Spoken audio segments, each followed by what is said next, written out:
এখন যাচ্ছি দাদি বাড়ি থেকে আমার নানি বাড়িতে। কিভাবে যাচ্ছি, কোন পথ দিয়ে যাচ্ছি আপনাদেরকে দেখাচ্ছি, আপনারা আমার সাথেই আসুন। গ্রামের রাস্তা, মাটির রাস্তা বের হয়ে যেতে হবে, অনেক ঘন জঙ্গল, অনেক অনেক কিছু পার হয়ে যেতে হবে আমাদের। আসো।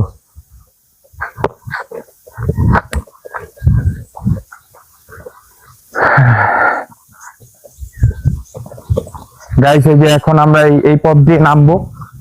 এখানে অনেক ঘন জঙ্গল আছে, অনেক বিল, অনেক কিছু পার হয়ে যেতে হবে।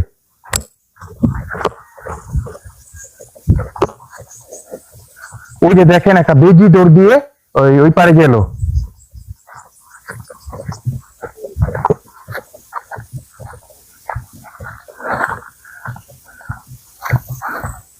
অনেক কিছু, অনেক জঙ্গল, অনেক কিছু পার হয়ে, গ্রামের রাস্তা পার হয়ে আমাদের যেতে হবে।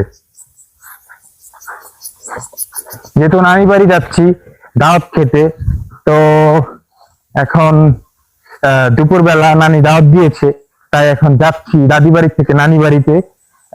এই ঘন জঙ্গল পার হয়ে, বিল পার হয়ে যাচ্ছি।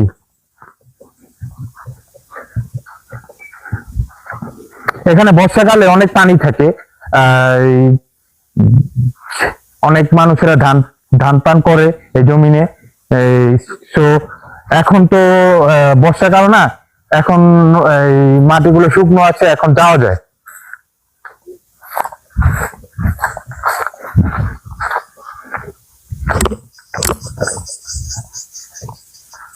সময় আর কালের পরিবর্তনে এখন গ্রামের বাড়িতেও সব গাছপালা কেটে মানুষ ঘর দুয়ার করে ফেলছে। এভাবে এই বন জঙ্গল হারিয়ে যাচ্ছে আমাদের প্রাকৃতিক পরিবেশ বা দুর্যোগপূর্ণ এলাকা থেকে। এজন্য ঝড় বৃষ্টিও বেশি বেশি বাড়ছে ইদানিং।